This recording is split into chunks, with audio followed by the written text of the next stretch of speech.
banyak yang sudah mengetahui bahwasannya media sosial adalah tempat untuk berkomunikasi dan berinteraksi dengan orang lain. Bahkan orang-orang juga banyak yang membagikan pengalaman pribadinya ke media sosial.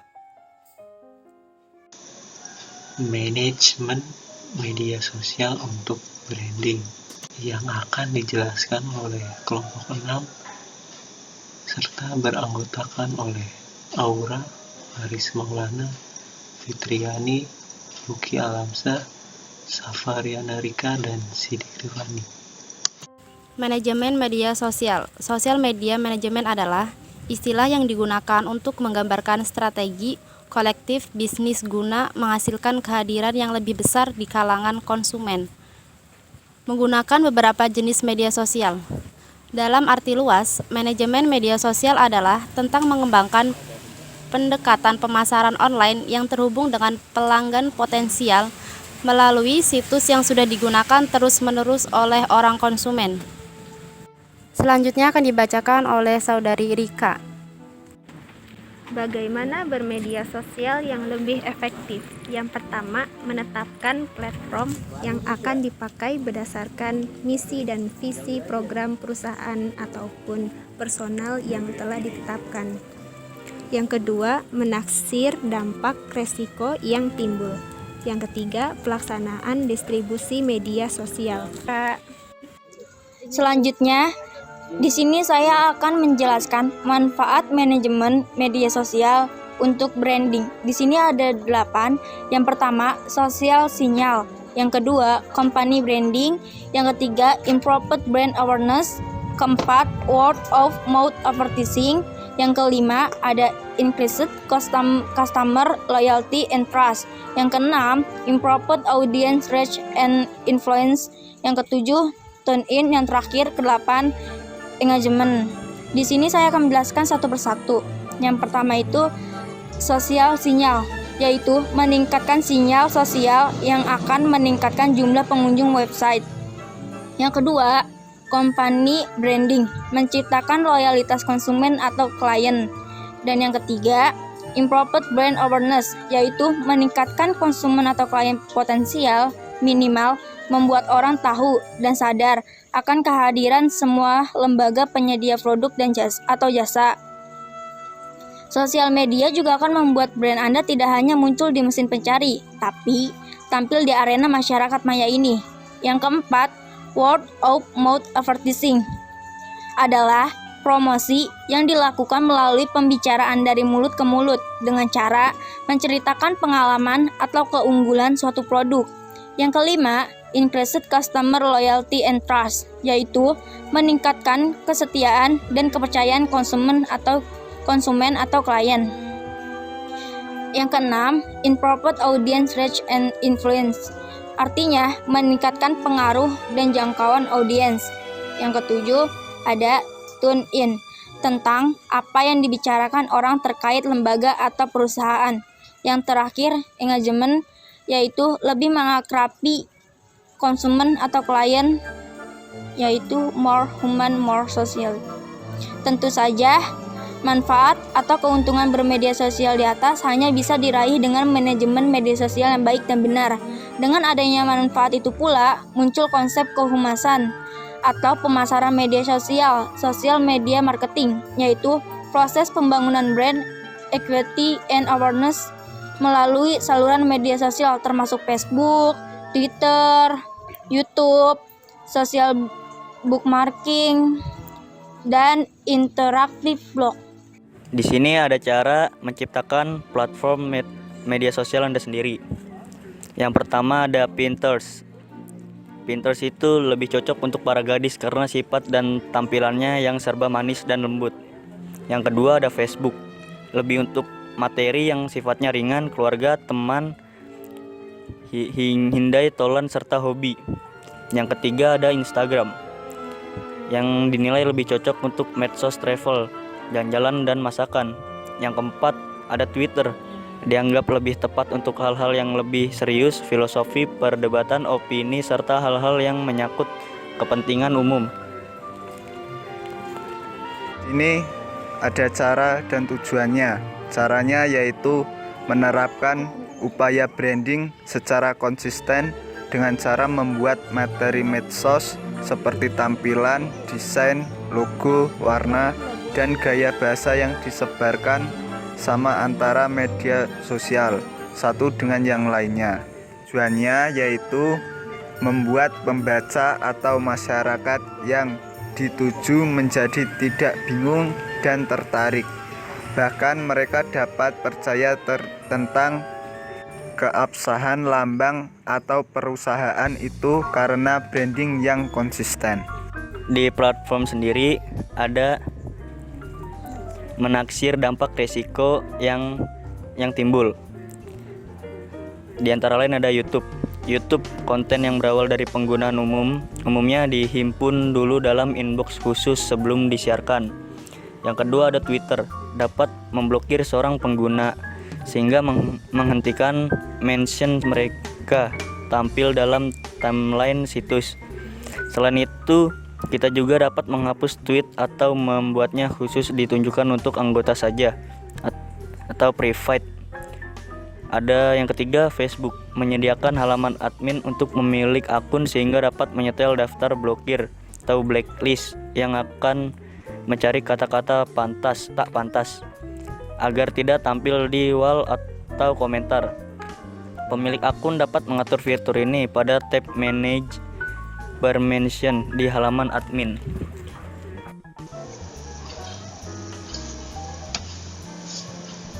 Pelaksanaan pengelolaan akun medsos. Yang pertama, Twitter. Twitter adalah sebuah jaring sosial yang bercakup luas dan banyak penggunanya di berbagai kalangan, maupun seorang pekerja atau masih belajar, banyak yang sudah menggunakan Twitter. Maka dari itu, ciptakan konten yang menarik dan bernilai untuk dilihat oleh orang banyak. Yang kedua, Facebook. Facebook juga termasuk sosmed yang tidak jauh beda dengan Twitter. Cakupannya luas, penggunanya pun banyak. Maka dari itu, untuk mengelola akun medsos, jadikanlah akun Facebook Anda menjadi sumber informasi atau menjadikan sumber informasi yang akurat. Dan yang ketiga, YouTube. YouTube adalah platform sosmed video yang terkenal di berbagai macam belahan bumi. Maka untuk mengelola YouTube harus memiliki sifat atau kreativitas yang tinggi agar dapat menarik orang-orang di luar sana atau orang-orang lain. Ada beberapa langkah untuk membangun ide dan praktik pengelolaan materi di media sosial. Yang pertama adalah kalimat pembuka atau teaser. Kalimat pembuka berfungsi sebagai awalan atau pembukaan dalam sebuah ide, serta kalimat pembuka harus disajikan dengan menarik agar beberapa orang tertarik untuk mendengarnya atau melihatnya juga. Dan yang kedua adalah judul. Judul juga sangatlah penting karena Pembuatan judul akan membawa isi serta pembahasan yang akan dijelaskan di materi tersebut. Dan yang ketiga adalah isi. Isi ini adalah sebuah argumen dari judul yang telah dibuat. Berisi beberapa teks atau penjelasan dari judul awal. Dan yang keempat adalah penutup. Penutup kebalikan dari kalimat pembuka.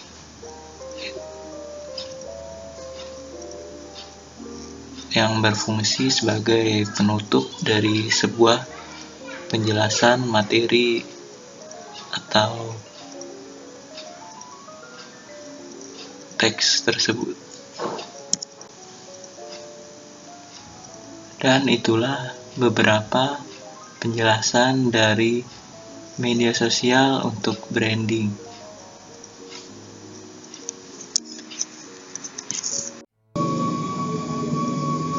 Ada beberapa contoh dari perusahaan besar yang telah menerapkan media sosial untuk branding. Inilah diantaranya. Yang pertama, Starbucks.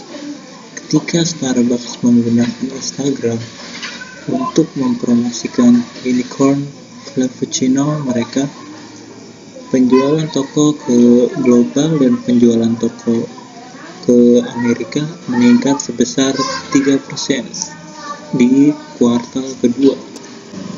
Saat meluncurkan unicorn cappuccino, minuman buah berwarna merah muda dan ungu berwarna neon yang berubah warna saat Anda mengkonsumsinya.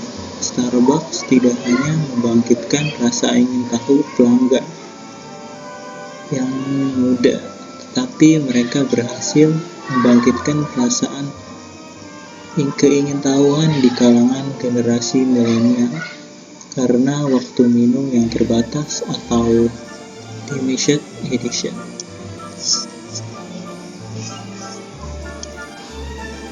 Ramuan fotogenik yang disajikan di Instagram menarik perhatian yang tak terhitung banyaknya, dengan sepasukan konsumen yang posting foto diri mereka di Instagram, serta Facebook, Pinterest, dan Twitter. Unicorn Frappuccino dan tagar hashtag Unicorn Frappuccino-nya menghasil hampir 155.000 posting dan mengarahkan lalu lintas pejalan kaki dalam jumlah besar ke toko yang ingin mencicipi minuman sebelum terjual habis. Menciptakan kelangkaan adalah trik pemasaran kuno yang tampaknya efektif bahkan di zaman modern seperti yang dicontohkan oleh kampanye sukses Starbucks di Instagram. Memanfaatkan taktik ini melalui media sosial dapat menciptakan peluang kampanye Anda menjadi viral dalam waktu singkat. Yang kedua adalah Red Bull. Red Bull menerapkan kampanye pemasaran mereka di Instagram dengan tujuan menciptakan kesadaran yang lebih luas tentang merek dan meningkatkan penjualan minuman energi tropis edisi musim panas mereka di pasar Australia. Red Bull memutuskan untuk menjaga segala sesuatunya tetap sederhana dan fokus pada inisiatif membangun merek. Memulai kampanye dengan teaser promosi yang diluncurkan tepat sebelum kedatangan musim panas dapat menarik perhatian penonton pada tampilan terbaru dari kamera mereka atau kemasan mereka. Mereka menyertakan filter kuning dengan berbagai gambar dan video yang menampilkan hari-hari usia emas. Salah satu kendala utama minuman berenergi adalah rasanya, sehingga kampanye ini juga menggunakan tagar hashtag This Summer dan hashtag Red Bull Summer Edition untuk meningkatkan ide pelanggan yang menyeruput minuman panas beraroma tropis yang menyegarkan. Kampanye tersebut sangat sukses, meningkatkan 10 poin dalam top of mind awareness di antara pelanggan, peningkatan 9 poin dalam kesukaan, dan 1,2 juta jumlah konsumen tercapai. Yang selanjutnya adalah Museum of Ice Cream. Museum of Ice Cream memanfaatkan Instagram sebagai platform yang berfungsi sebagai perluasan digital dari toko fisik mereka, membantu membuat merek lebih menarik bagi pelanggan di offline atau online. Instagram dikenal karena menciptakan rasa penyatuan lingkungan digital dan fisik. Museum Ice Cream memanfaatkan kehadirannya dengan baik di Instagram. Mereka mengumpulkan sebanyak 393.000 pengikut organik. Mereka meningkatkan jangkauan organik mereka menjadi 280 juta. Tagar hashtag Museum of Ice Cream dilaporkan memiliki 72 juta keterlibatan. Kampanye tersebut memberikan kesempatan kepada Museum of Ice Cream untuk membuat hubungan nyata dengan pelanggan dan mendorong mereka untuk berbagi pengalaman.